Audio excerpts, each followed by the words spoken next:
I like their screams when you burn them alive.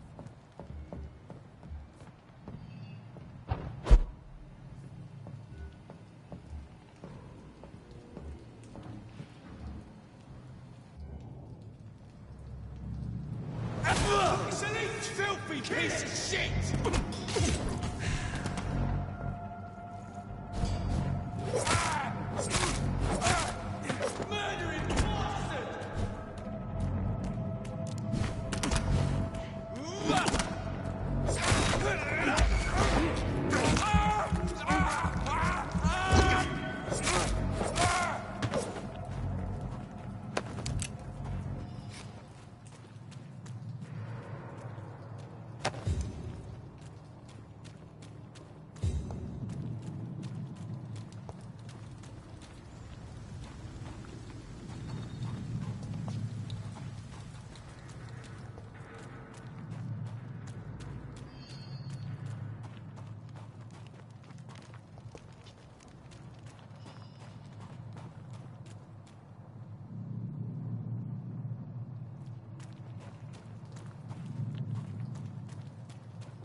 Fresh blood. The whole building reeks of it. The scent is so strong it makes me dizzy.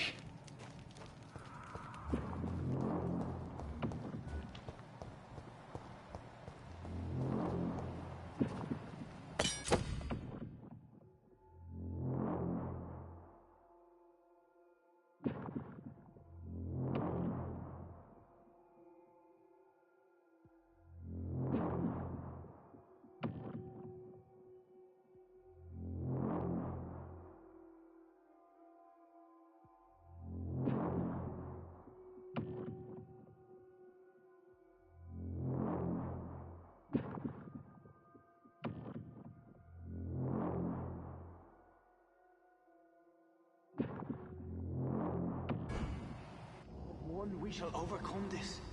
We've done it before. No.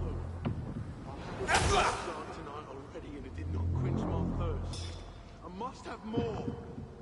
Oh dear God, not again. William, please stop. Just a sip, I promise. You bloody last and dearest friend. William,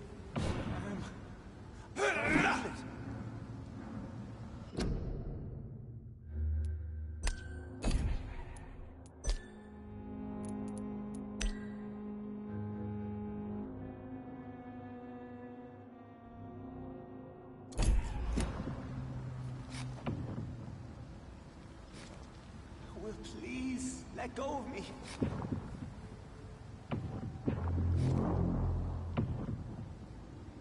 Oh my God, William, I can't stand it anymore.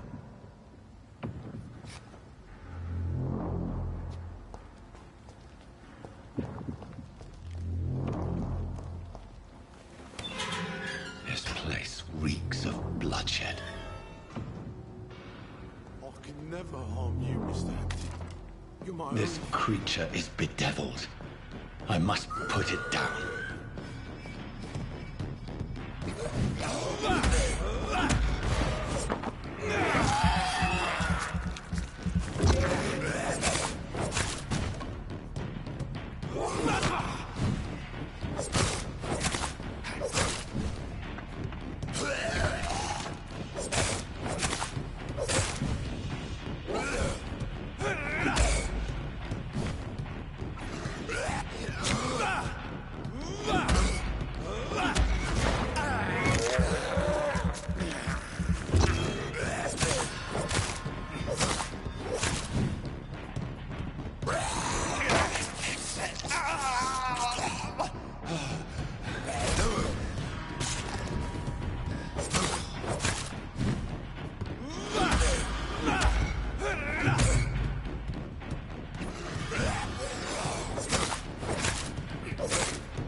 William was an honorable man.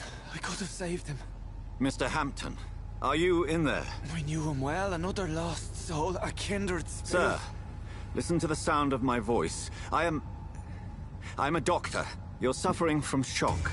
I must return to my flock. They'll stray without me.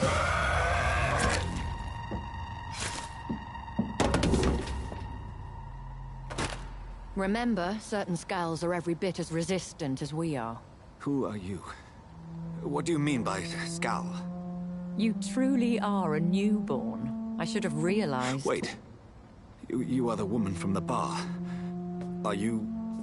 like me? Can you help me? I believe, sir, I already have.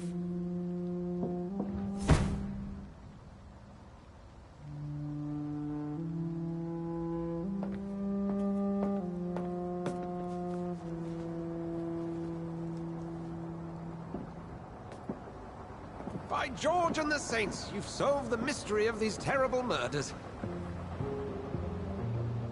Patience, good fellows, I've come to offer help. Just give me a moment to secure my boat. We can leave this awful place. William was not the evil man they claimed. He was just taken by the thirst. He needed this drink. This man requires medical attention. We'll see he gets to the nearest hospital. No, please, I must tend to my fold. My flock needs me. There, sir. Go with the good Dr. Swansea. He's resourceful, and I'm sure he'll take good care of you. You'd best come as well. The sun is soon to rise, and you'll need a place to rest. I just need a moment. If I can learn something about what has happened to William, I'll be a step closer to understanding what happened to me.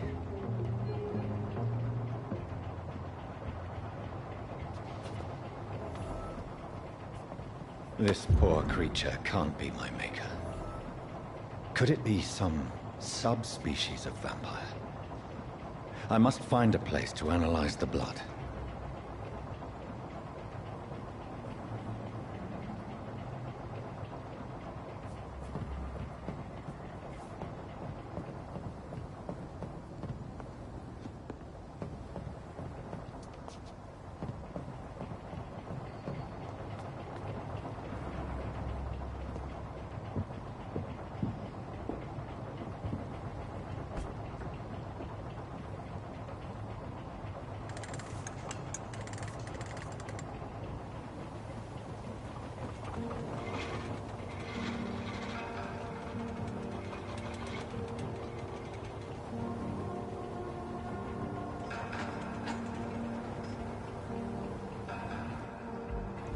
Where are we headed? We're on our way to the Pembroke Hospital. It's just across the canal. They'll have a bed for poor Mr. Hampton. William was... What manner of creature was he? Predator, prey, villain, and victim. Who can say? The important thing is that he's been stopped. Duly noted. And the woman? What... Who is she? What woman? Oh, don't play me for a fool. You used me to locate that skull. You must know who she is. And I thought you a gentleman. You shouldn't talk about a lady behind her back, but I will tell you she values her privacy. For London as peaceful as she appears from the middle of the canal. If only that were the reality of the situation. To be honest, I've always tried to avoid this part of town. Pembroke Hospital is the last bastion between the rest of London and the epidemic. The flu has decimated the East End and the war still rages. Welcome to the front lines of a plague. This is where you work, Dr. Swansea? I am the administrator of Pembroke Hospital. I thought you were here in service of your mysterious order, the Brotherhood of... Of St. Paul's Stole, yes. But first and foremost, I'm a man of science.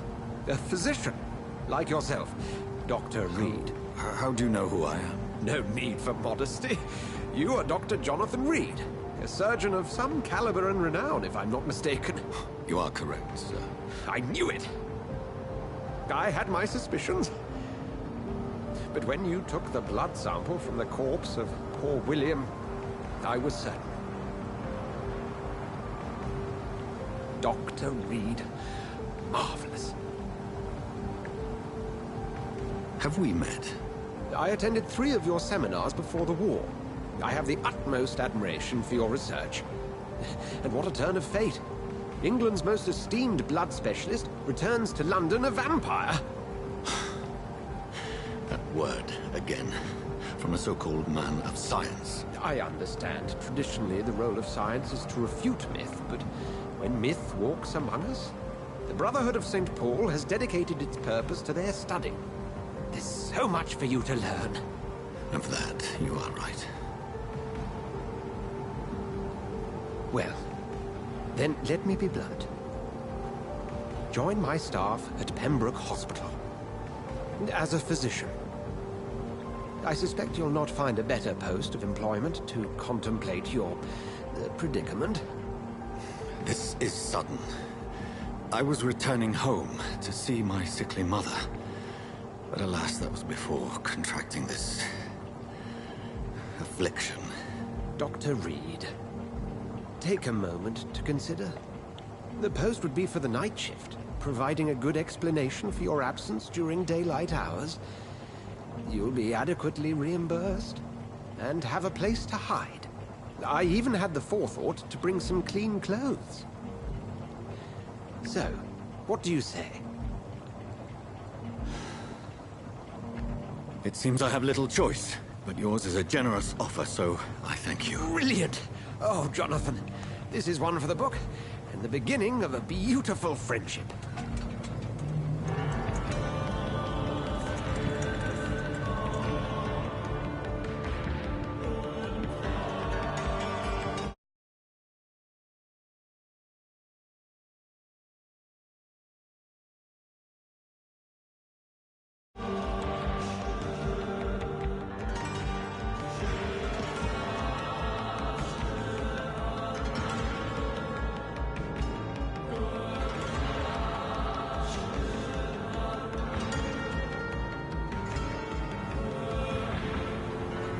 Dr. Swansea, thank goodness. I was beginning to be concerned.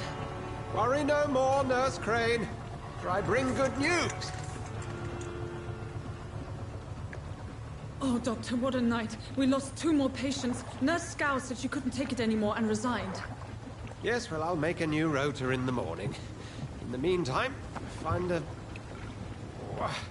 good bed for Mr. Hampton. Be sure to pay attention to his needs. Of course, Doctor.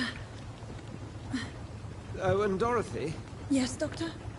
Dr. Reed here has just returned from the front. He served King and Country and will be joining us here at Pembroke. We're very lucky to have gained a surgeon of his talent, and one so experienced in blood transfusions. That is good news indeed, Doctor. Oh, yes.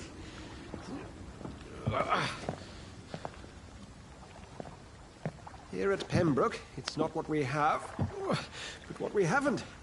It's only thanks to Nurse Crane and the staff that our ship doesn't sink. If you have any questions, just ask her. Duly noted. Thank you. Your assistance is required, Dr. Swansea, immediately. Welcome aboard, Jonathan. We'll catch up after my rounds. Coming, Nurse Crane. I'm coming.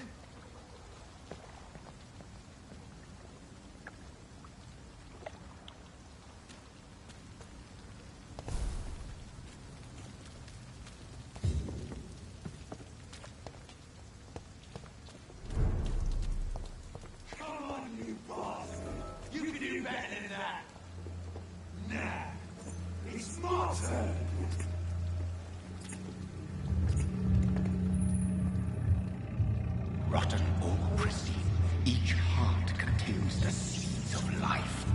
Drink at this river, dry it all.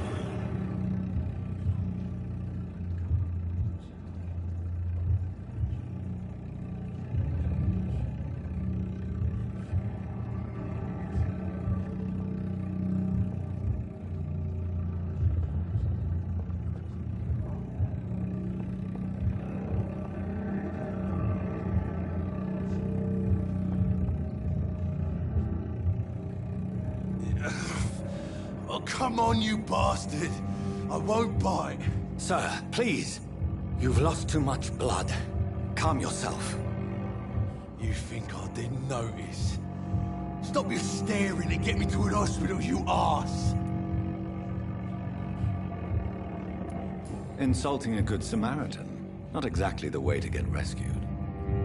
All right, sorry. I am in pain here. My guts are spilling out onto the street and you're yabbering on. Yes. That's a very nasty wound you've got there. Take my word, I am a doctor. Dr. Jonathan Reed. Name's Clay Cox.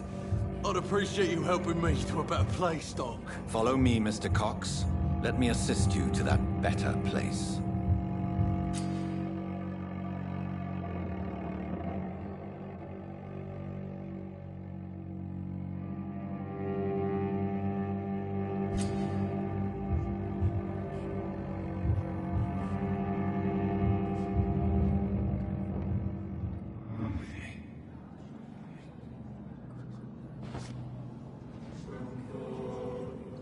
Bring this fading light into the shadows. Dance with him the dance of life and death.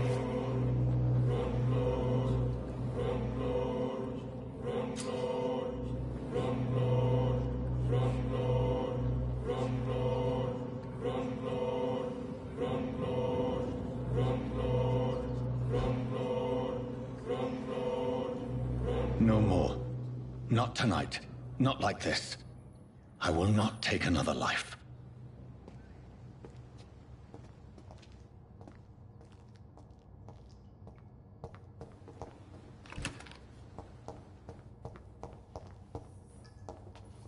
Whoa, I feel giddy. What happened?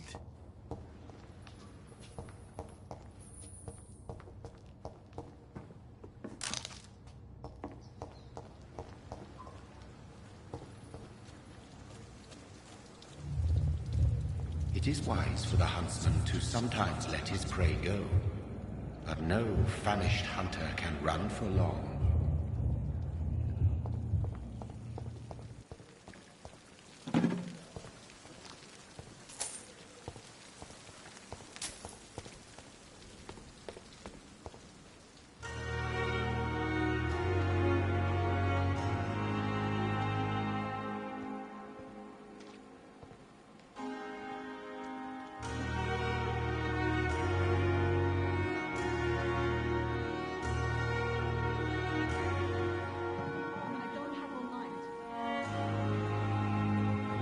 Good evening, nurse.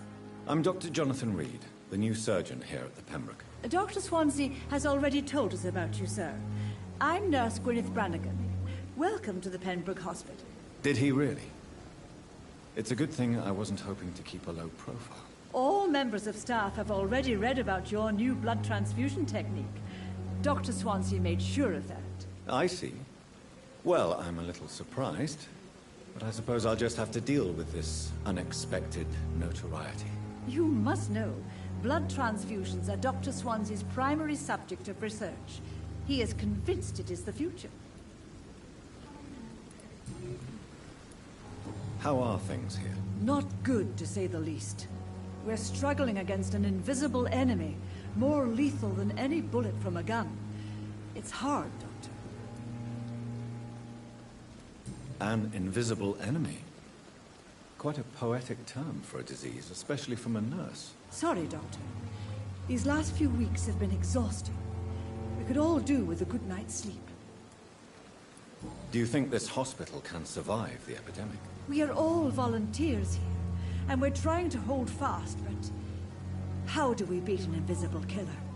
Some nurses have already resigned. I'm not familiar with all the staff yet. Perhaps you could help me. Brilliant professionals, most of them. Dr. Swansea has a gift for recruiting talent. Most of them? Is there a problem I should know about, nurse? It would be inappropriate for me to speak ill of a colleague. Is there anyone that stands out? Well, I have never met someone as dedicated as Dr. Tippins. He should be a standard for us all here. If only he were younger. Why should his age be a problem? I guess it's fair to say he's always pushing himself to the limits. He just doesn't know when to stop and get some rest. Nurse Brannigan, if you do know something, please tell me. Anything you say will be held in confidence. No. I may disagree with some conduct, but in the end, everybody is doing their best.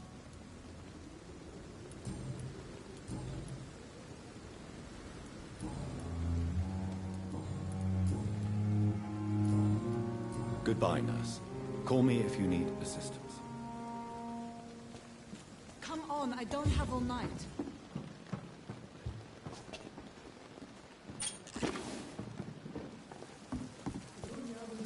Doctor, where have you been? I've little time to play hide and seek with new staff members, no matter how illustrious they may be. I found a wounded man by the docks. He answers to the name of Clay Cox. He requires urgent medical attention. Already making the rounds? That's the Pembroke spirit. I'll ask our porter, Milton, to bring him back immediately. Thank you, nurse. What can I do for you? Dr. Swansea insisted we provide you a quiet office. You'll find it on the second floor with your name on the door. Thank you. Nurse Crane, isn't it? Yes, Dorothy Crane. Welcome to Pembroke Hospital, Dr. Reed. Your office has been prepared. I would like to ask a few questions first. And Mr. Hampton, the patient we brought in, how does he fare? I gave him a sedative to help him sleep. Poor thing was in quite a state of shock. What kind of man is Dr. Swansea? Well, you accepted the job from him. I thought you would have known about your employer. Apologies, I've only just met him the once. This is sudden. I've only just returned to England. Dr. Swansea is a brilliant surgeon and the most compassionate physician. It's right to assume Dr. Swansea knows far more about me than I do about him. You'll get to know him soon enough, and better than me. The administrator has better things to do than mix with us. If you could point me in the direction of my room again, nurse. Second floor of the hospital, left after the stairs. It's the last vacant office at the end of the corridor. Thank you, Nurse Crane.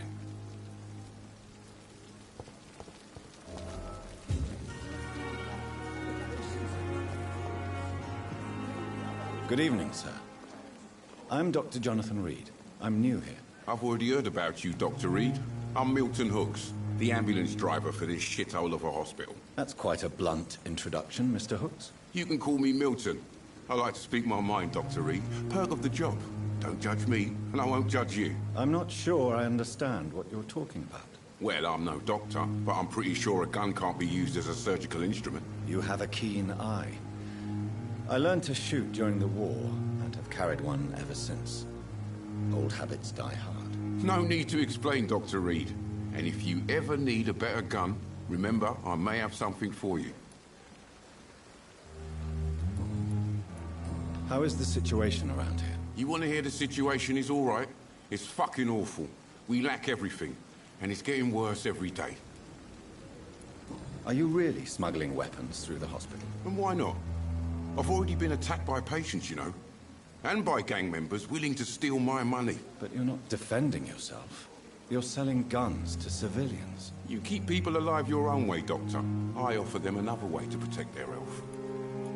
So what do you do exactly in this hospital? Apart from smuggling guns, I mean. I've been an ambulance driver since... too long, I guess. I'll bring sick people here night and day. It's a dirty job, but I get it done. Most of the time. Since you're on the front line, how is the sanitary situation in this vicinity? It's a complete disaster. It's even getting dangerous to enter some streets or buildings. Even the locals attack you. It sounds like things have been a bit rough recently. What's happened? Yesterday I got attacked by the patient I was bringing in.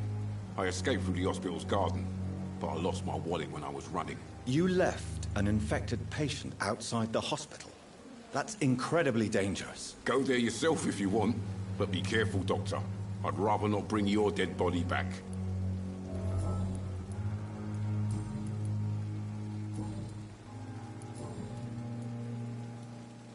Goodbye, Milton.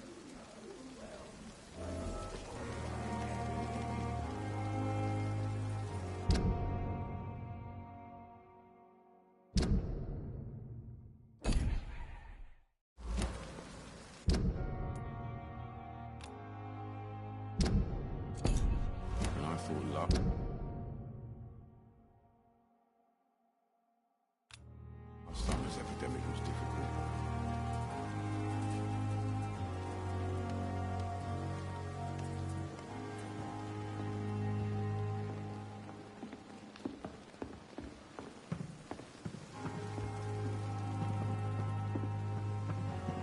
Perhaps I should have considered the offer from the academy.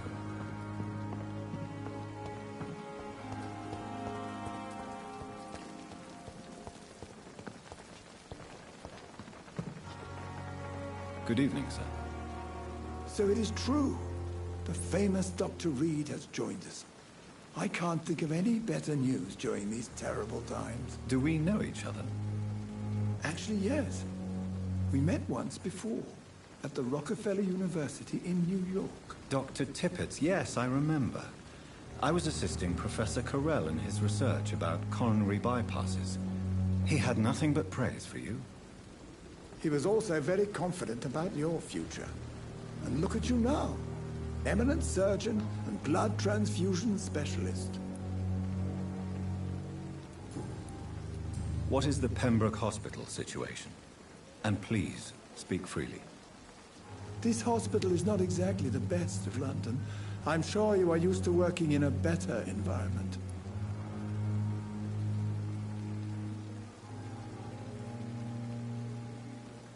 It's more than enough.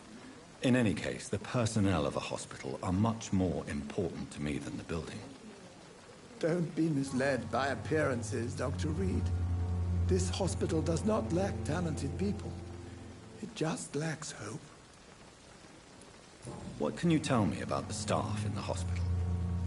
Some are really good, and others are not so good. But during this troubled period, there is no time for slander. I prefer to focus on the positive character traits. Any opinion about the management? I don't always agree with Dr. Swansea's reserve, but I must admit he does all he can to keep this facility running during this crisis. Ah, yes, the burden of command. I was fed up with this concept while serving as a medical officer. Don't get me wrong. Swansea's a good administrator. I just wish he would get out of his office now and again. Tell me more about cherished people, then. Nurse Brannigan is a pearl. She is the most helpful and dedicated nurse I've ever worked with. A clever and cheerful woman. You really seem to admire her skills. I'll go even further. If she was a man, she would be a damn fine practitioner. You're exhausting yourself, Corcoran. Maybe you should think about preserving your strength. No. We must keep on healing all those poor souls. We are the last rampart before chaos. Once more unto the breach. Nurse Brannigan is worried about you, Doctor. She should not have told you that. I will have a word with her. You don't have to blame her for her honesty. I'm not that kind of man, my dear Jonathan. Actually, Nurse Brannigan's opinion is the only one I may listen to.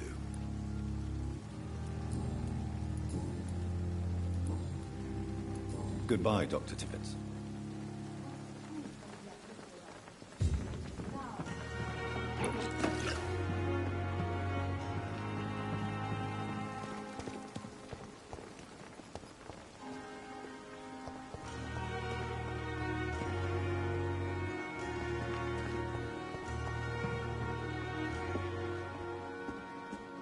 Good evening, Nurse Brannigan. Good evening, Doctor.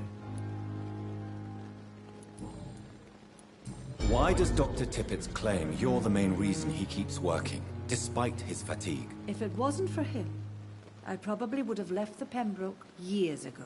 Dr. Tippett does not think of you as just a nurse anymore, does he? If you're suggesting he's not taking my gender into consideration when it comes to medical practice and knowledge, I really hope he doesn't. Goodbye, nurse. Call me if you need assistance.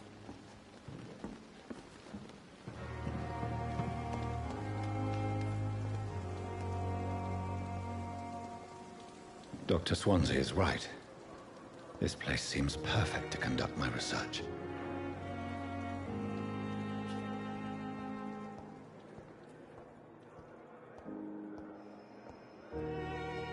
You are going to reveal all your secrets to me, even the darkest thoughts in your heart. My blood and soul. They belong to you now. Good evening, miss. I'm Dr. Reed, the new surgeon at the Pembroke Hospital. And who are you? Your name has no meaning to me, mortal. You're nothing but dust blown by the winds of eternity. I beg your pardon? What are you begging for, mortal? My clemency? Well, tonight maybe I'm inclined to mercy. You'll never forget the night you met Thelma Howcroft. You keep calling me mortal. Why is that? And if I'm mortal, what are you? Well, Dr. Reed, if you must know, I'm a vampire.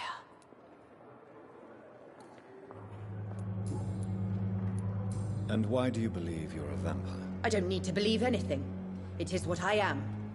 It is what I feel within this hollow shell of flesh. Please, describe to me how you feel. What is it like to be a vampire? I can hear my body crumble from the inside as my flesh cracks and fades. I sense the last pulse of postulant blood within my drying veins. I need new blood. I see. Have you ever heard of Cotard syndrome, Miss Howcroft? Never. It's a mental illness discovered by a French neurologist named Jules Cotard. The affected patients are delusional. They believe that they are putrefying, that they are dead, a ghost or a ghoul, or in your case, a vampire. Delusional, you say? Oh, sad and petty mortal. You can't even begin to understand the concept of immortality. And you think it is I who am delusional. I'm assuming you must be a patient here. Am I right, Miss Howcroft? It's only a cover. To hide from my enemies. I can leave whenever I want. As a woman, a spirit, fog, or bat.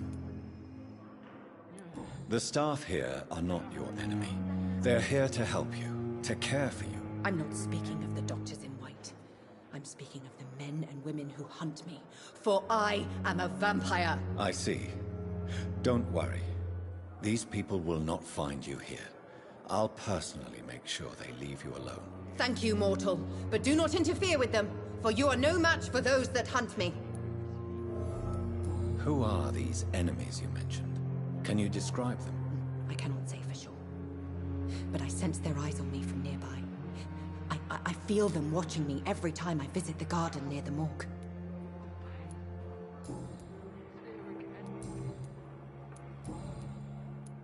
Who are you really, Miss Howcroft? I mean, apart from being a vampire. Is that not enough for you, puny mortal? What do you require?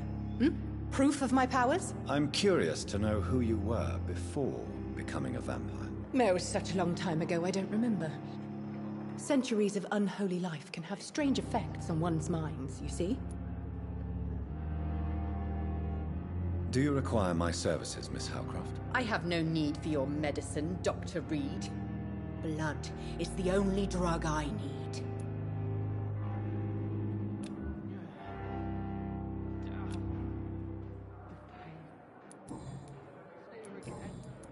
I'll leave you, Mistress of the Dark, to your nocturnal activities.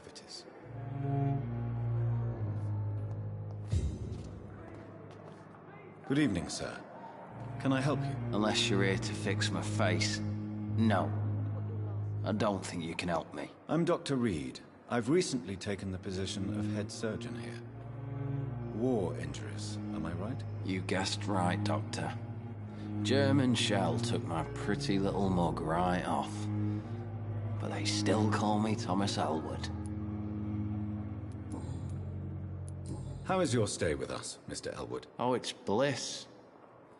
I just escaped death in the trenches to be surrounded again by the moans of the dying. Can I ask you precisely why you're a patient here? It's the pain, sir. The drugs don't work. It just hurts under the scars, if you get my drift. Can I do anything for your pain? Nurses gave me a bunch of pills. No effect. Told you. It's like the flames are under my skin, burning away. Who is treating you? Is someone in particular looking after your case? Nobody since the old and tired doctor spoke to me. Started to think I was forgotten about. Wouldn't blame you. You don't seem worried by that. My face hurts so much more when I smile or cry. I've learned it's easier not to speak. But be assured I'm smiling inside. Soldier, do you need assistance? I'm fine. Just do something for this pain, will you? That's all I'm asking.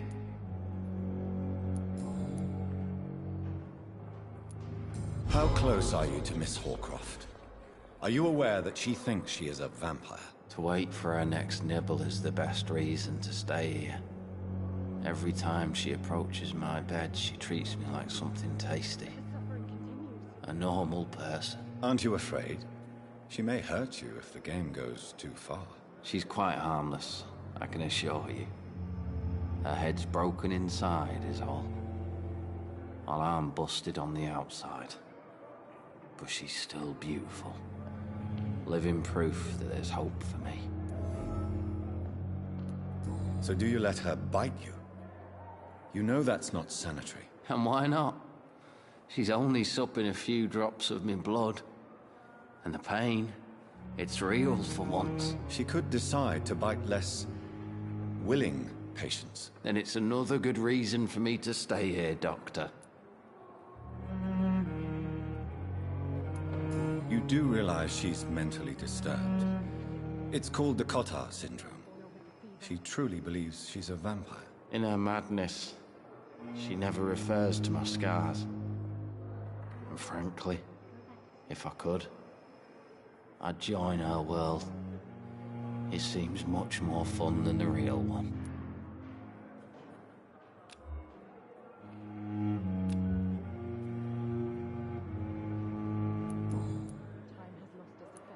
Where were you stationed, sir?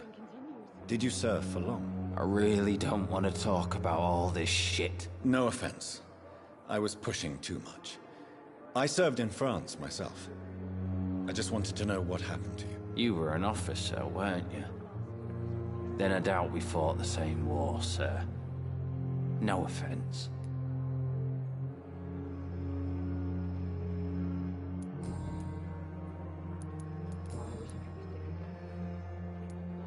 How is your stay with us, Mr. Elwood? Oh, it's bliss. I just escaped. Can I ask you... It's the pain, sir.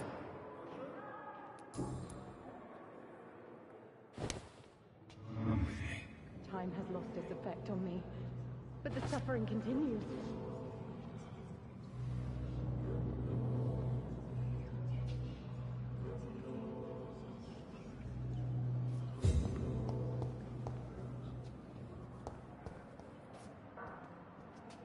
Good evening, Mr. Hampton.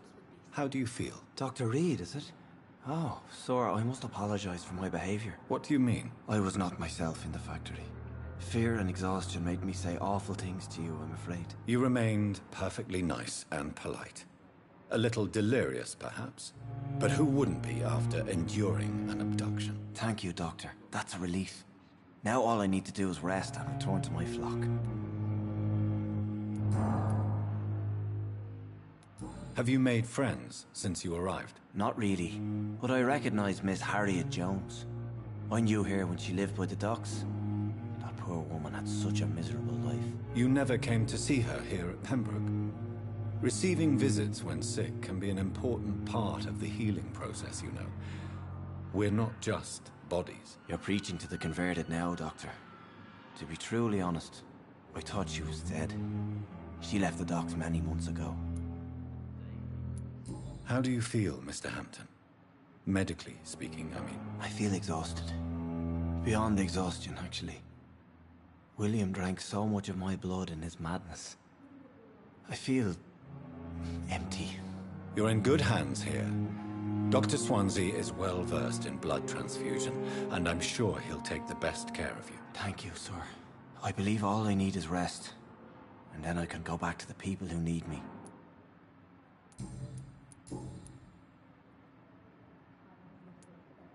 How did you end up in William Bishop's den? I had received alarming news about his recent behavior. I went to his place, and he refused to let me go. Why did he abduct you? William was an alcoholic. His addiction suddenly changed to blood. I don't know why. Just like a patient I met here. This Miss Hawcroft. You dared to enter this awful place alone. You're a hero, Mr. Hampton. Or a fool. I'm just a man trying to help his friends, Dr. Reed. William Bishop was a conflicted soul, searching for light. Do you know Tom Watts, the bartender from the Turtle? I met him before I found you in the canning factory. Tom? Yes, of course. Always the helping hand, good old Tom. Without men like him, corruption and despair would have wiped out the East End long ago. People are still in despair. How could it be otherwise? The authorities have left us all to rot in this contagious nightmare. No drugs, no advice, nothing. It's a damn shame.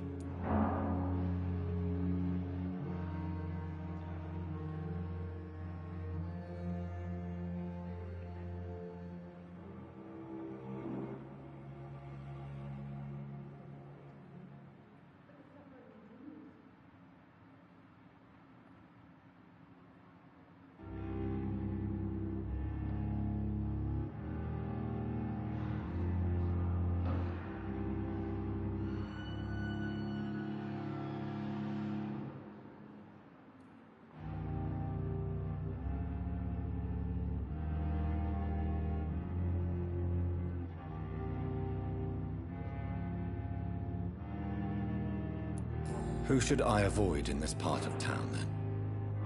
Any particularly evil figures? Not really.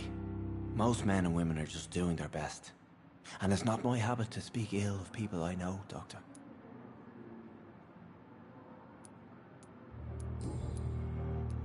What is the general situation in the East End docks? The situation has always been tough, with a lot of tensions between the gangs and the dockers' trade union. The Wet Boot Boys are very nervous since they lost their leader.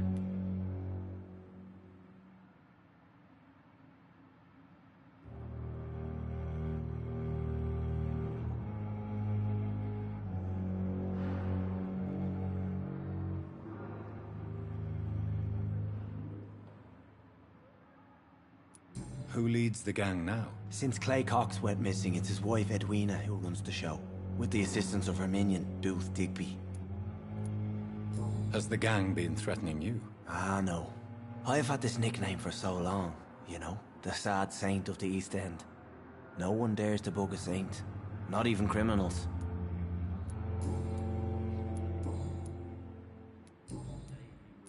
What do you do for a living, Mr. Hampton? I can't help but notice the cross around your neck. I manage a night asylum for the poor and homeless of the docks, and I try to guide the lost and hesitant on the right path to our Lord. Are you a priest, Mr. Hampton? A deacon, maybe? Not at all, Doctor. I'm just a man of faith willing to preach the good word. Why didn't you use your cross against William Bishop? To repel him somehow? That's a very strange question, Doctor. A cross is no magical token, if that's what you were trying to say. Not mine, anyway.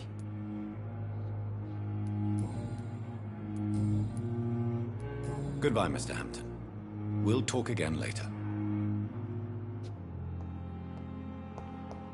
It's locked, all right.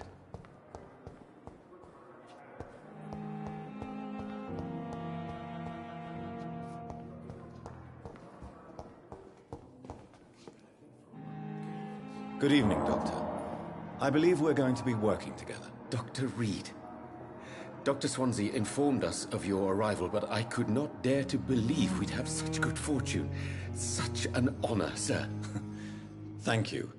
And you are? I am Thoreau Strickland, Dr. Thoreau Strickland.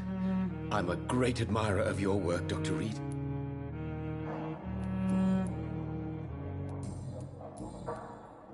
Please, could you tell me something about yourself? I'm a great admirer of your work concerning blood transfusion, Dr. Reed. I run my own experiments. I'm convinced it's the future. What made you choose to be a doctor? I'm not ashamed to admit you and your work have inspired me. I am honored to have the opportunity to work by your side. It's always a pleasure to share scientific and medical knowledge with someone eager to learn. I'll be glad to help you if I can. This epidemic may be the century's most terrible disaster, but I'm convinced that we, as doctors, are the only ones able to defeat it. I based my technique on my mentor's research. He helped me perfect my method. What is yours? I'd rather not talk about it.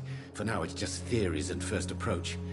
My process is purely experimental and unsuccessful. As long as you're cautious and methodical, you may remain empty-handed, but you won't fail. You're not the first one to warn me, but I am convinced knowledge is the main weapon against the ravages of this epidemic. What can you tell me about the Pembroke? Well, it has always been an honor to work with Dr. Swansea. But with your arrival, I can't think of a better opportunity to learn about blood transfusion. You seem quite optimistic.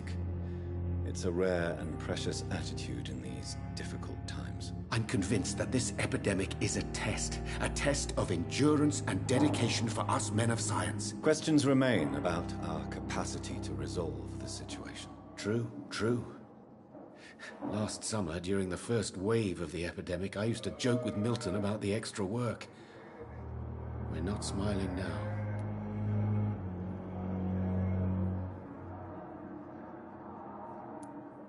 Do you need help with anything in particular? Well, yes, maybe. I'm waiting for a batch of products I ordered for my personal research, yet my supplier seems to have vanished. Do you want me to play the errand boy for you? Oh no, Dr. Reed. But if you went personally to his shop, what with your reputation and all, he wouldn't dare to refuse the products I need. I see. Well, give me the address, for I may pass by if I have time.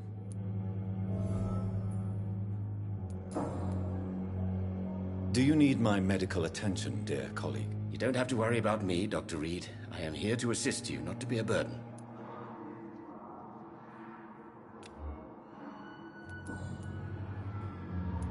Tell me more about your willingness to experiment with new medical techniques. Harvey Fiddick is a patient suffering from a severe injury that could cripple him if not treated correctly.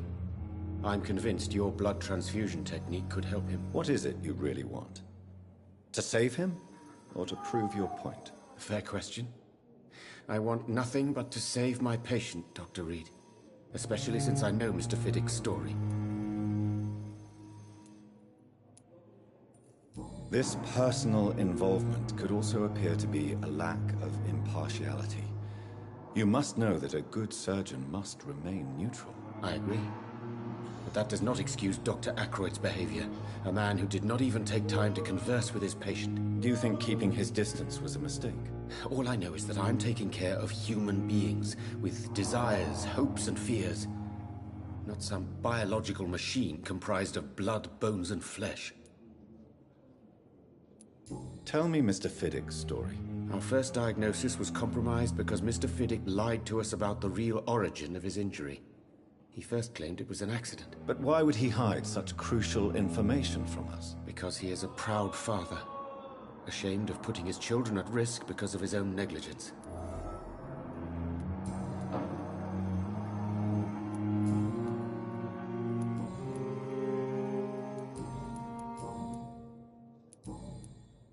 Goodbye, Dr. Strickland.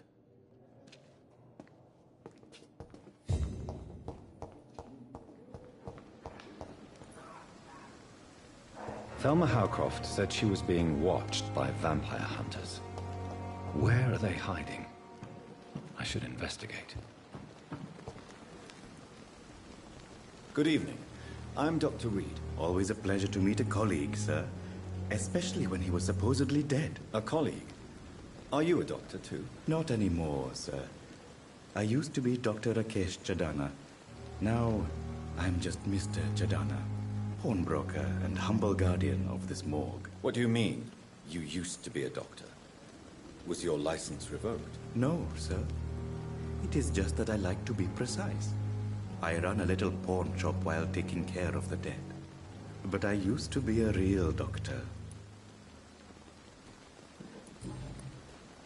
A pawnbroker? I expect you get all types of people here. Yes, sir. All kind of people. For I sell all kind of goods. What kind of goods? With the quarantine, it's not always easy to buy things. So I trade. I exchange. Some people sell, some others buy. I like to help. Who comes here to trade with you? It's very unhygienic, even unsafe. Diseases can spread.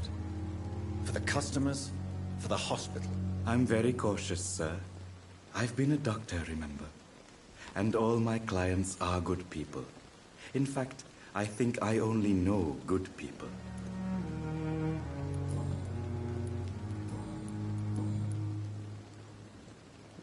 Have we met before? I don't think so, sir. Why?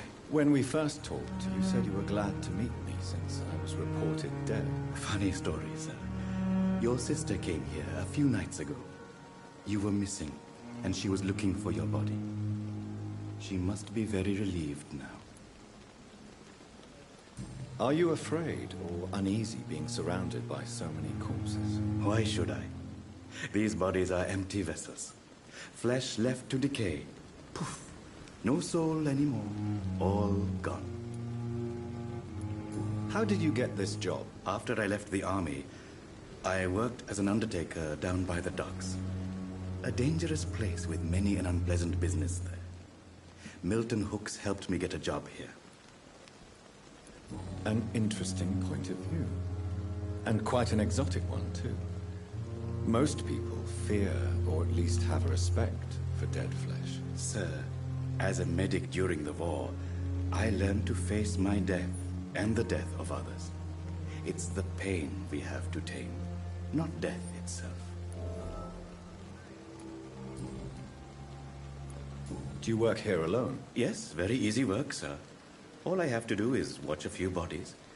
The situation was very different when the main morgue was still open. Why do you have to watch these bodies? Because these poor fellows have no names. We keep them in case someone comes looking for the missing. Sadly, very rarely happens. Why close the hospital's main morgue? It was for sanitary reasons after the beginning of the epidemic. Cadavers had to be moved to the nearest mass grave.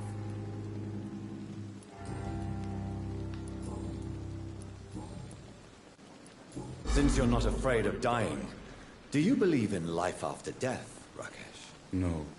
I believe we must do all the good we can while alive. For our time is short, and the obstacles are endless. Do you think you would enjoy immortality as a concept? I don't think so. Don't mistake me. I love life, and I'd like to live a long life. But everything has to decay, sir. Even goodwill. Do you really believe goodwill cannot last? As I said, sir, everything decays. If I was to never die, goodness, I would be bored or worse. And I like to be helpful, sir. Quite depressing, wouldn't you say? Yes, but the good news is we'll all die before losing our humanity, sir. So you're ready to die? No, I am not. I don't fear death, for I won't see it. What troubles me is the pain my death will inflict to those I know. You're a wise man, Mr. Chidana. No, Dr. Reed. I am a foolish man. But I like to think otherwise. Goodbye, Mr. Chidana.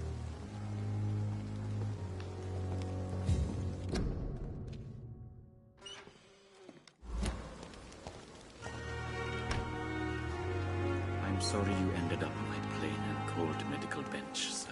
It's I locked. understand you must be very angry about this unfair situation. I managed to arrange to have you buried in the same mass grave as your wife. I hope that might help.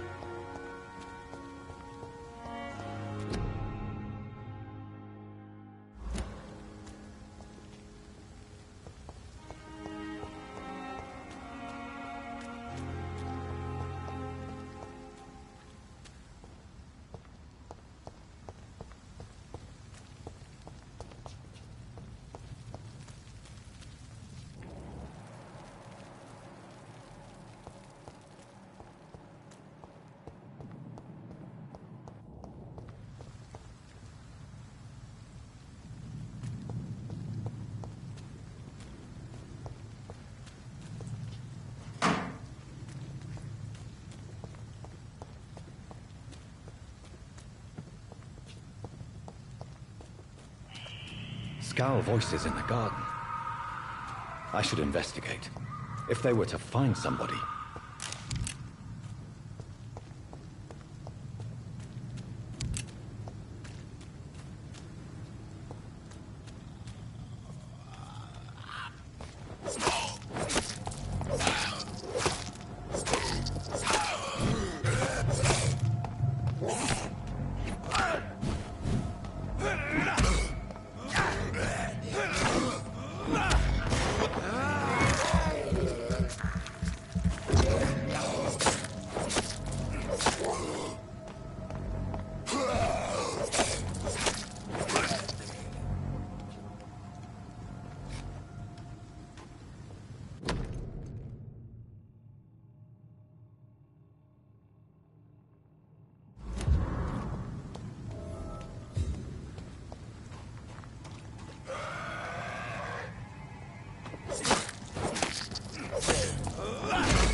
Not now.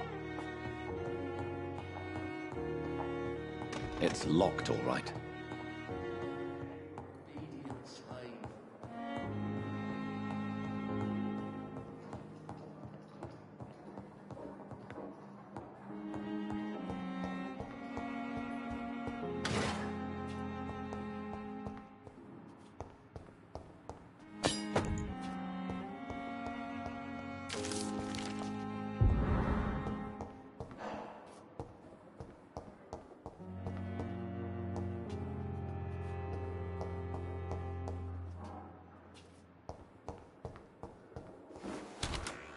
This must be the place. It's definitely away from prying eyes. Relegated to the shadows. A kingdom of my own. At least I won't be sleeping in a coffin.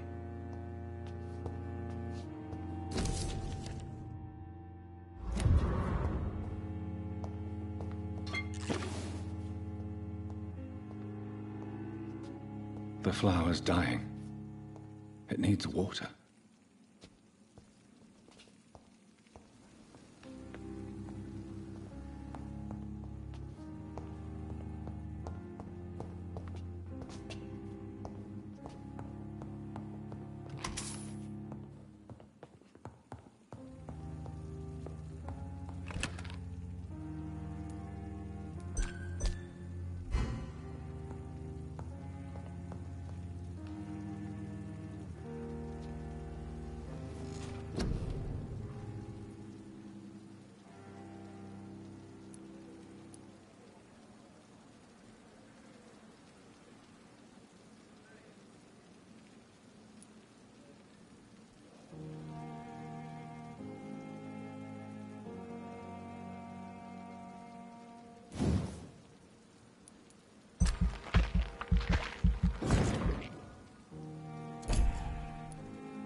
William Bishop's blood is much more unstable than human blood and shows extensive mutation. But this is not what happened to me. I must keep on searching. The sun is the flower's dying. It needs water.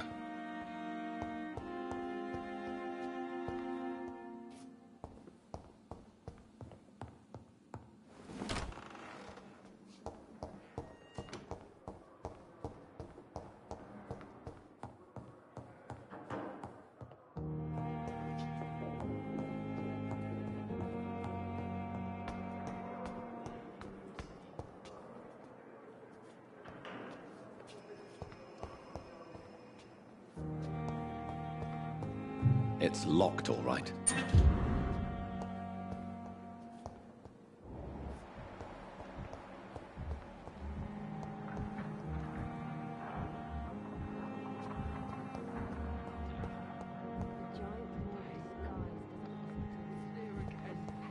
Nowadays. Good evening, nurse. Good evening, Doctor. I don't think we've been introduced yet. My name is Pippa Hawkins. And I'm Dr. Jonathan Reed. Dr. Swansea has recently offered me a position in this hospital. Well, it's a euphemism that your help will be appreciated, Doctor.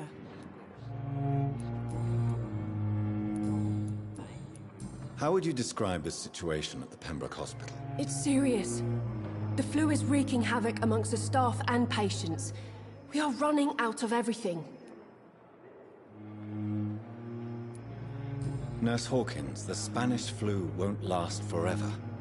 Even the Black Plague didn't kill everyone. I wish I could believe you. But what if this epidemic was worse? What if in the end, nobody was spared? You must get a hold of yourself, Nurse. Sorry, I'm exhausted. No one has any idea when this epidemic will be over.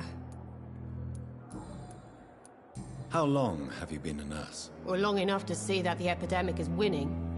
And no matter how qualified you are, don't tell me you'll change that. You're right. When dealing with such a terrible disease, one must remain humble. But that doesn't mean we shouldn't try our best. Sorry, Doctor. I don't want to sound bitter, but I'm just too tired to give a pep talk like Nurse Brannigan. How is the Pembroke staff coping with the epidemic? Well, not well. Milton, the ambulance driver, is even more grumpy than usual, especially concerning doctors. Why is Milton grumpy on a daily basis? Is it just an act? Milton's not the kind of man who's bothered about a bad reputation, whether he deserved it or not. Why does Milton dislike doctors? I don't know. Just ask him. But be warned, Milton is not the chatty type.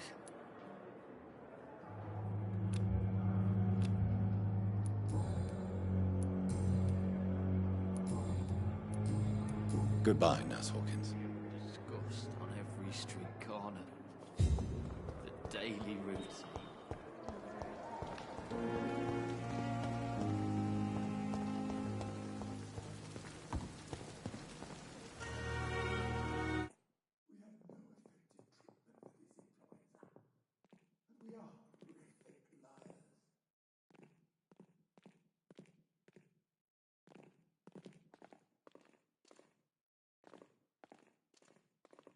Good evening, Milton. Good evening, Doctor. Still trying to save lives? I have some good news, Milton. What? The epidemic's over? I retrieved your wallet, with all the money, and a certain picture. Well, yeah, Pippa Hawkins is my girl. So what? Is it the difference of skin colour that bothers you? Not at all, Milton. Good. Please, take this money anyway. To remind you to keep your mouth shut. Not everybody is as broad-minded as you, Dr. Reed. What's going on between you and Nurse Hawkins? Pippa's tired. Tired of all this shit. Tired of all those corpses piling up. She's as depressed as I am. During the war, I witnessed a few couples just like you come together in difficult circumstances. It can be very damaging. Maybe you're right. But we support each other, and that's all that matters. You do realize you could both get fired. Hospital staff are not meant to have intimate relationships with one another. Come on, Dr. Reed. Do you know how many rules are broken in this hospital every day just to keep it running? There's nothing wrong with what we're doing.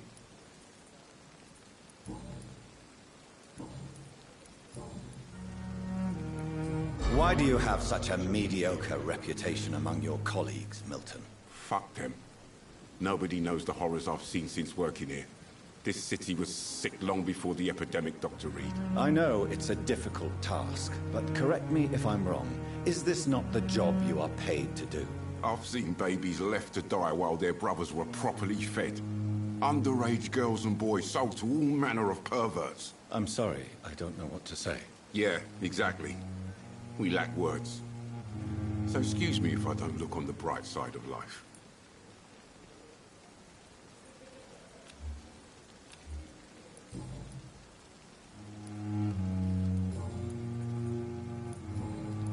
I'd like to see your goods. Wise choice, Dr. Reed. A reliable gun is what everybody needs these days.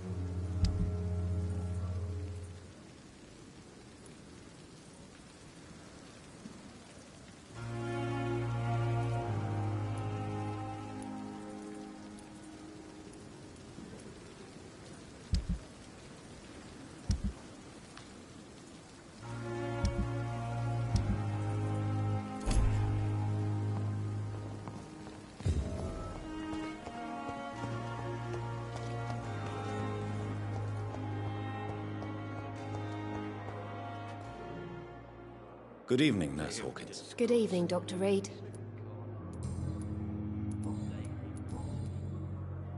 Pepper, I know you're very close to Milton Hooks. Yes? Milton Hooks is my man.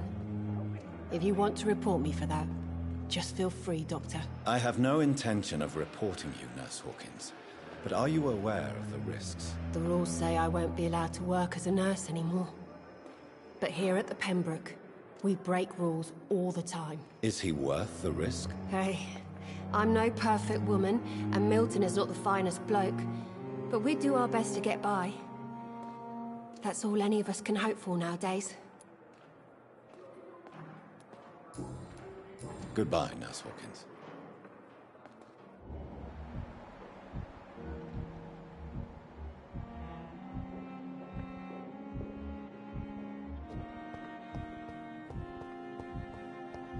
I cannot enter.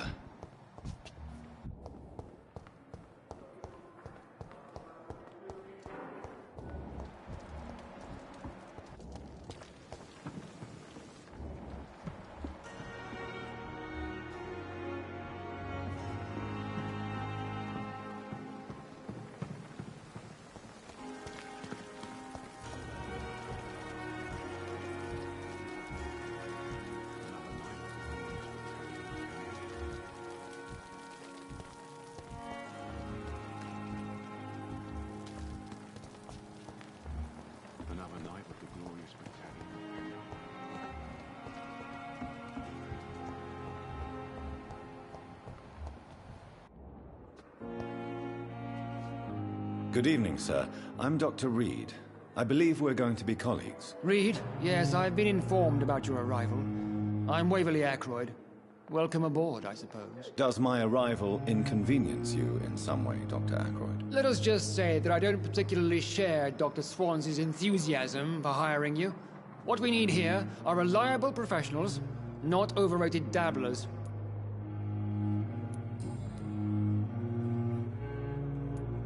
It seems you have bad memories of your military service. I refuse to see this industrial slaughter as scientific progress. War only reveals the worst in men. We can at least agree on something, Dr. Ackroyd. I don't know what you've heard about me, but I have already proved my value as a practitioner. I don't question your skills, Dr. Reed, but your motive. Is it money, fame, or are you truly dedicated? And what exactly is that supposed to mean? I served in the war just like you. But unlike you, I did not use the wounded to play the modern sorcerer. Be careful what you insinuate, Dr. Ackroyd. I only want you to admit you used those men to improve your theories. This is ridiculous. My blood transfusion technique saved many lives, and you know it. You see? That is exactly what I hate about people like you. You avoid this kind of accusation instead of facing reality. If you have a problem with me, Dr. Ackroyd, please feel free to tell me. Dr. Swansea has imposed your presence on this hospital without asking anyone's advice. The benefit of his position. But I don't agree with it. I know we've never met before, but I believe this hospital could use all the help it can get. You will agree with that, I'm sure. Oh, but I have heard about you, Dr. Reed. Of course, you can't say the same about me, since I have not wasted my time courting the press. There is no need for such animosity between us. Don't you think the epidemic is already enough to deal with? That is one point we could agree on. And that is precisely why I want to be sure that you will be of help to this hospital, instead of a burden. Tell me, Waverly, what do you think of Dr. Strickland's enthusiasm for his experimental research? Strickland is playing with his patients' lives for pride and glory. Now that, sir, is unethical. Are you thinking about something in particular? Harvey Fiddick needs delicate surgery. I believe we should stick to the usual procedure, but my young colleague obviously disagrees.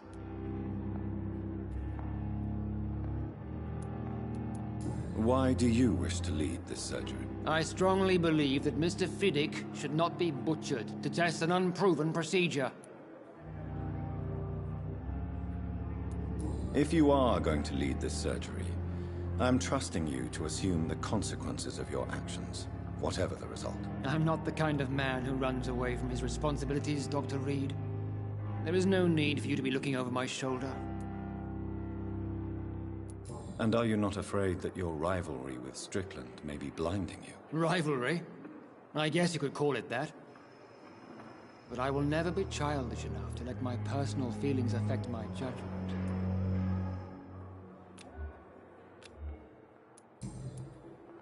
Since your tenure in this hospital is longer than mine, perhaps you can tell me more about this place. Let's just say I'm tired of the carelessness around me. I have always respected the skills of Dr. Swansea, but over time his enthusiasm has become displaced. Carelessness? Exactly what are you talking about? We're here to save lives. The people who trust us are not volunteering for experimentation. They're here to be healed. I don't intend to run any radical experiments, Doctor. Even if I, as any good practitioner should, express an interest in pushing the boundaries of medical research. Modern medical methods were created through audacity and ego. But there are rules in our line of work, and they're here to protect our patients.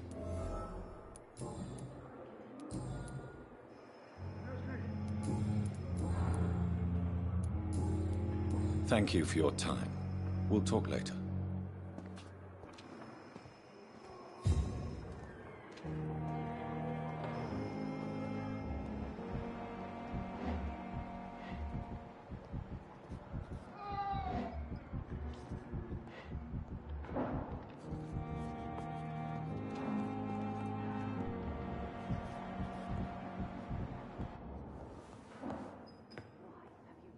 Good evening, sir. I'm Dr. Reed. May I help you? I don't know if a third opinion is needed. Your colleagues are already arguing about my condition. I see.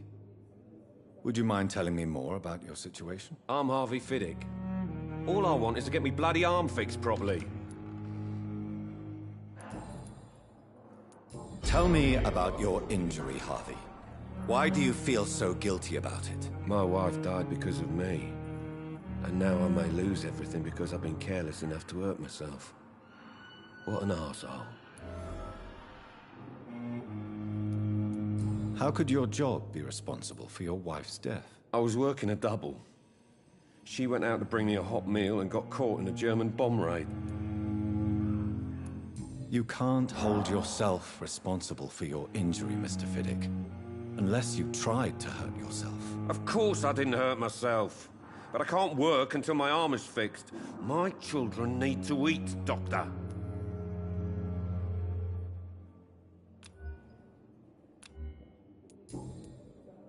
Tell me more about the death of your wife, Harvey. 1915. I was in the army, building workshops for the Royal Flying Corps. Helen was happy I wasn't sent to the front. What happened? The Germans sent Zeppelins to bomb the construction site, but they missed their target. My wife was bringing my dinner when the bombs fell. I'm sorry for your loss. So many died during the bombings. I served in France and witnessed the carnage there. I would like to say that she didn't suffer. Truth is, I have no idea. I just know that I'm all that me kids have. Poor little bleeders. How are your children after losing their mother? They were smaller then. The only good thing about this is my Helen didn't bring them with her that night.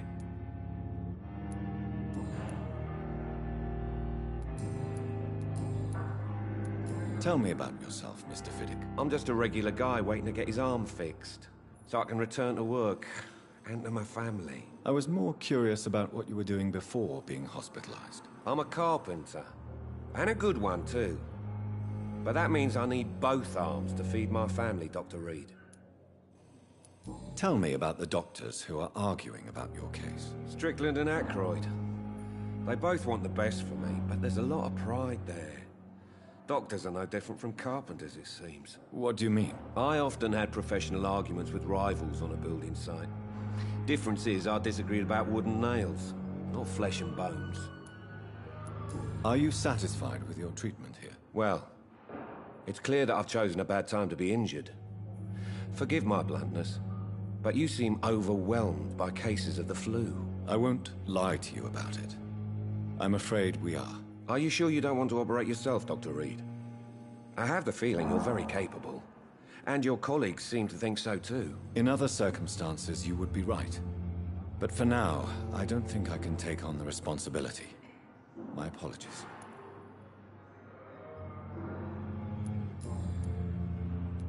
Goodbye for now, Mr. Fiddick. I'll see you later. You always knew the words to calm the children, Helen. As for me, what a bloody... Good evening, sir.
So... Mr. Hooks and Nurse Hawkins are an item.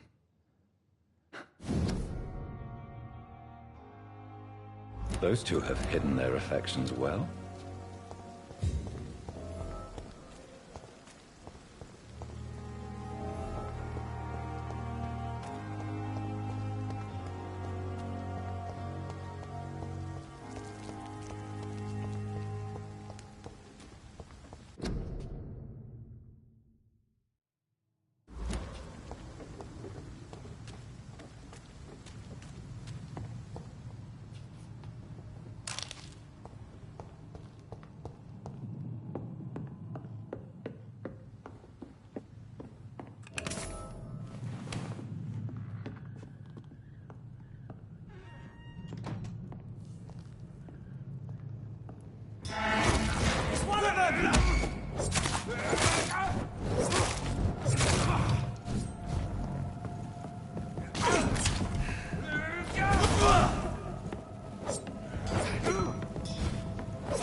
Good evening, madam.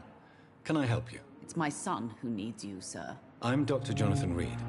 How can I help your son? I'm Beatrice Goswick, mother of Mortimer Goswick. Could you check on him, please, Dr. Reed? I've heard much of your talents as a physician.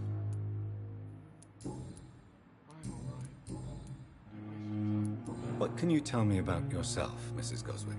Not much to say. Just take care of my Mortimer and I'll cover all the expenses. That's all that matters. May I ask if you have an occupation, Mrs. Goswick? I'm a teacher by profession. I teach young women who are more ambitious about their futures than their families. Are you really that rich? Most of the patients here are of a more humble origin, if I may say so. Yes, thanks to my husband. May he rest in peace. I can cover any needed medical expenses. Good evening, sir. What do you think of your reception here? Any complaints? I have had the uttermost reservations about this hospital since we arrived. But we had no other choice, considering the state of emergency. Is there something in particular that's bothering you? Some of the staff were not especially welcoming. I suspect they're not accustomed to dealing with patients of such social standing. Tell me more about your arrival at the Pembroke Hospital. What gave you such a bad first impression? The ambulance driver was quite rude, for a start. And that nurse, Miss Hawkins, seems to have quite a dubious attitude. What do you mean? She managed to secure a bed for my son despite the epidemic. It was a relief, but it wasn't cheap. She charged you for a bed? Yes, and I paid without question, considering the urgency of the situation. I share your concern, Mrs. Goswick. Be sure that I'll talk to the people involved. I don't expect compensation, Dr. Reed. But I'm aware such behavior would not be tolerated in other hospitals.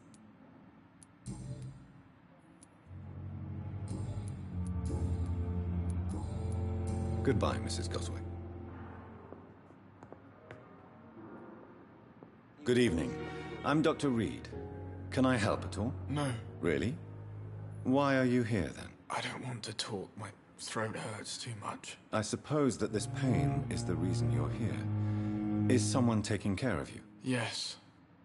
And no. Could you at least tell me your name, sir? Mortimer. Mortimer Goswick.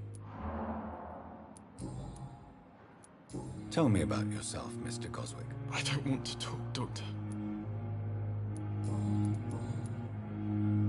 How painful is your throat, Mr. Goswick? So painful I'd rather not talk at all, Doctor.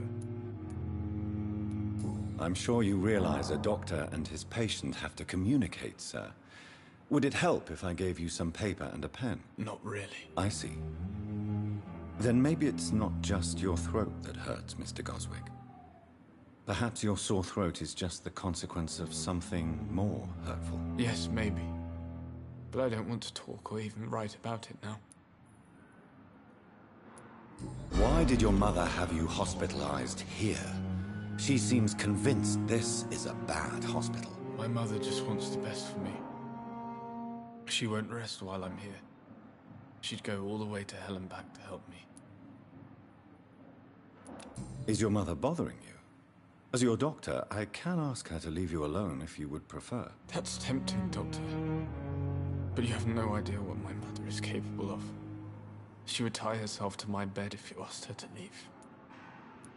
Pembroke Hospital may look unorthodox, but rest assured you're in good hands here. It's not me you have to convince, Dr. Reed.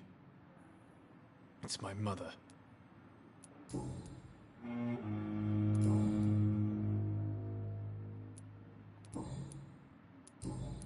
I have to go now, sir. But don't hesitate to contact me if you need any help. Good evening, sir. Doctor.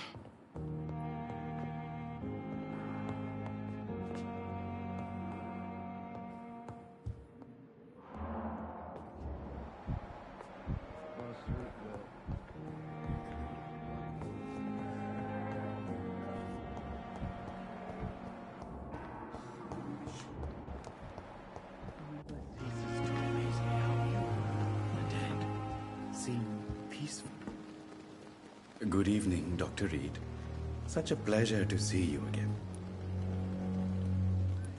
Please show me what you have to sell. Of course. It's just trinkets and curios, really. But I'm sure they can be useful.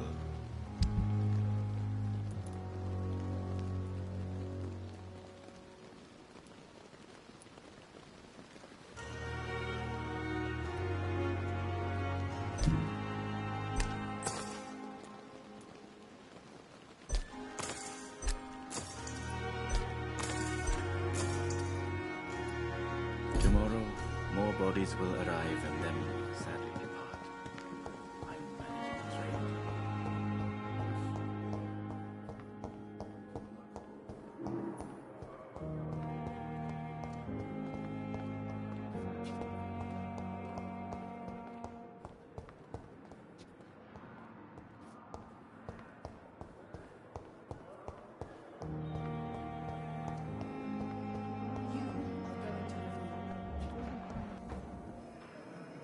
Good evening, Nurse Hawkins. Good evening, Dr. Reed.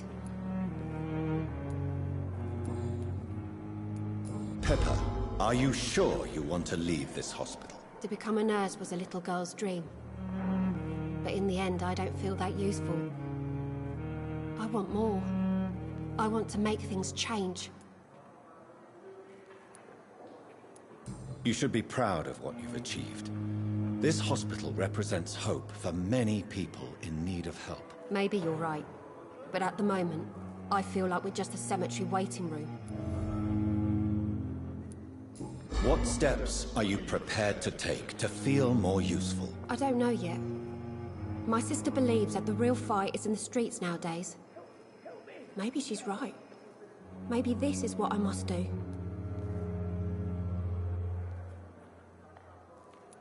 And what about Milton Hooks?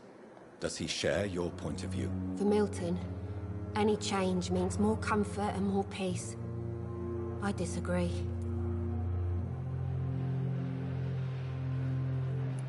If you feel that saving lives is not useful enough, perhaps it means that you've lost faith. On the contrary, my faith has never been stronger. Maybe we are all just too proud to face up to the fact that science cannot compete with God.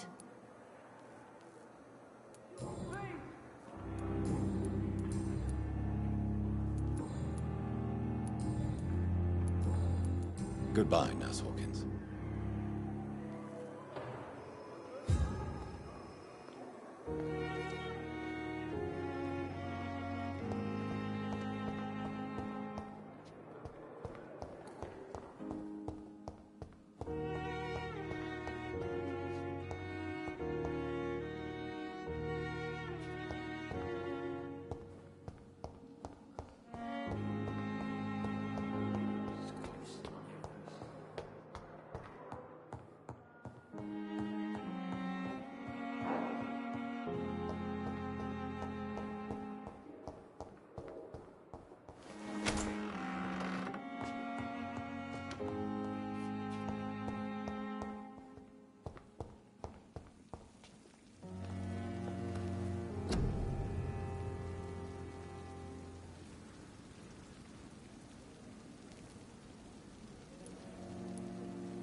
If I'm to stay here until my research is complete, I'd better learn to hide my true nature from the mortals.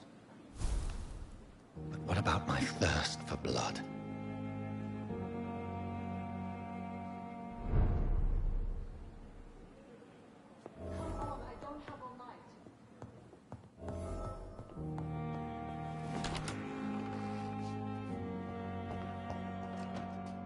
Yes, Nurse Crane? How can I help you? I'm so sorry. I know Dr. Swansea wanted you to rest, but we have somewhat of a crisis. A crisis, you say? Our supply of antiseptics is nearly depleted. I was hoping there was another box up here, but...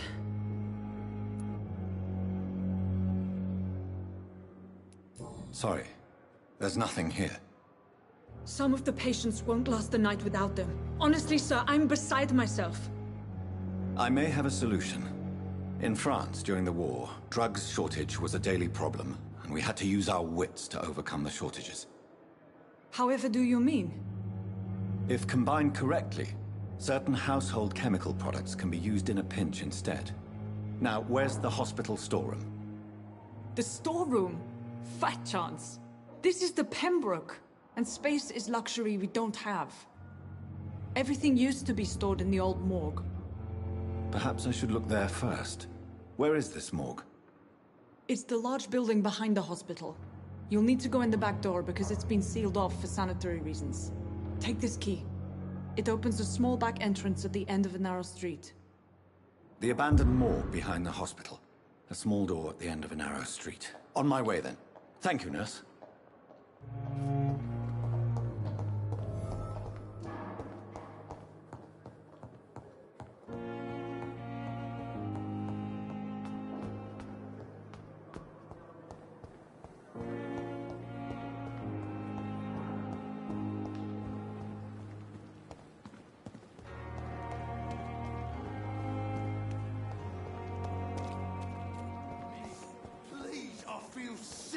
Get over here now!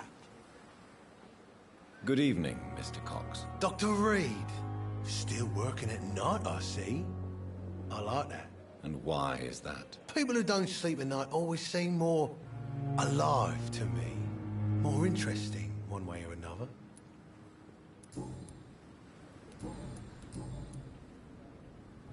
Do you ever think about that poor fellow I saw you push in the water? The wound he gave me will make sure I don't forget him. Still fucking hurts. Boss had cut me good. That man was determined to murder you. You almost died. What a surprise. The first time I met him, he nearly shit himself. Fucking coward. I guess revenge gives you balls. What did he want? Revenge? I recently had to kill his brother. Poor arsehole thought it would be easy to return the favour.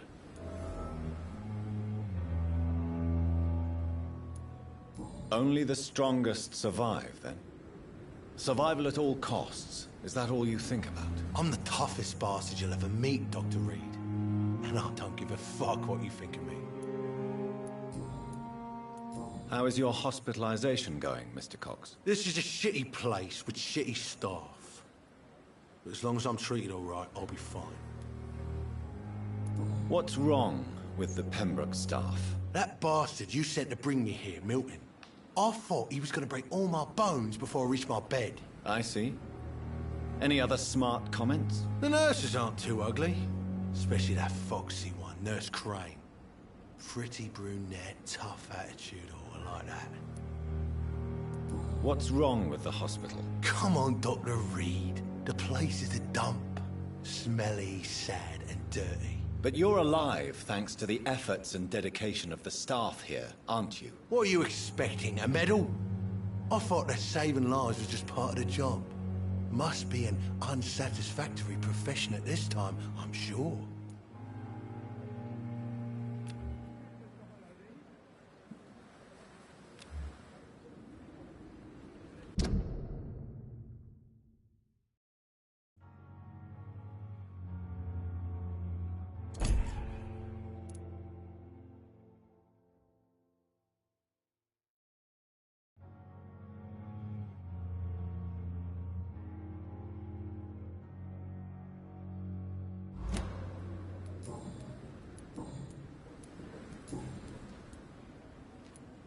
How long do you think you can escape the law, Clay?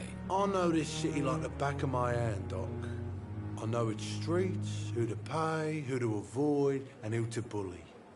I won't get caught.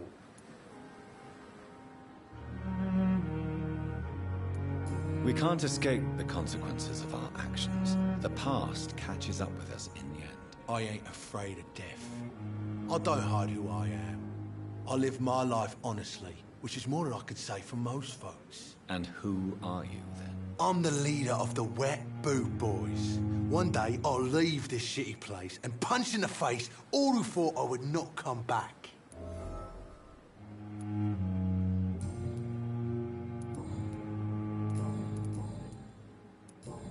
I'll leave you for now, Mr. Cox.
Behavior is similar to the infected William Bishop. Must be the same strain. This sickness moves faster than influenza.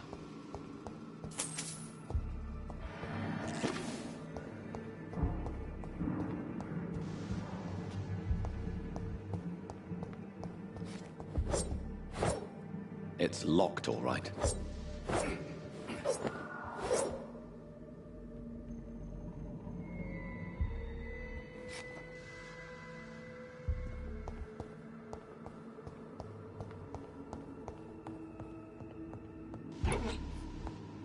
This key will surely grant me access to the basement.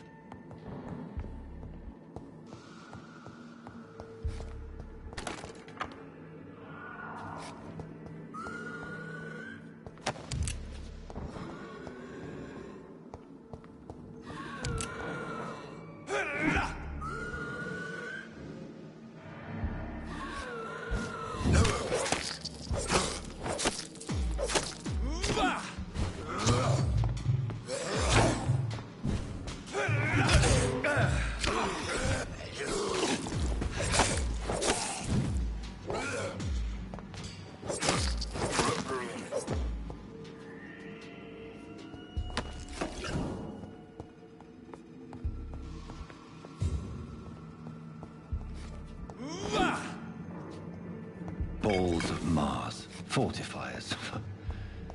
As popular as they are ineffective. But they do contain iron tartrate, and that might prove itself useful.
These skeletons feed from corpses and the husks of animals. They're not after blood.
It's locked.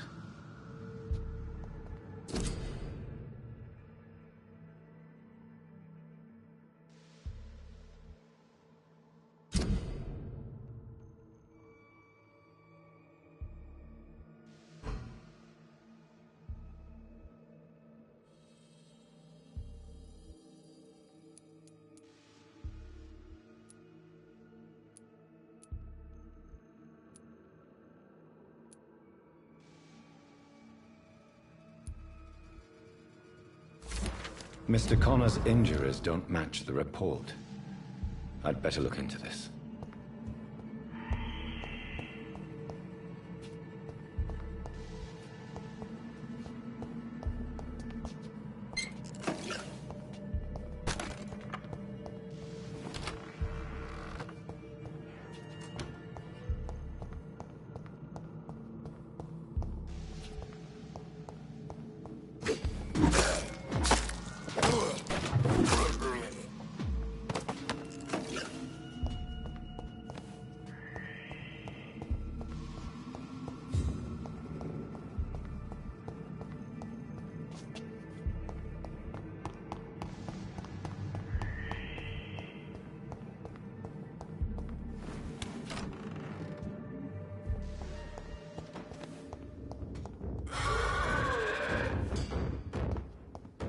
Look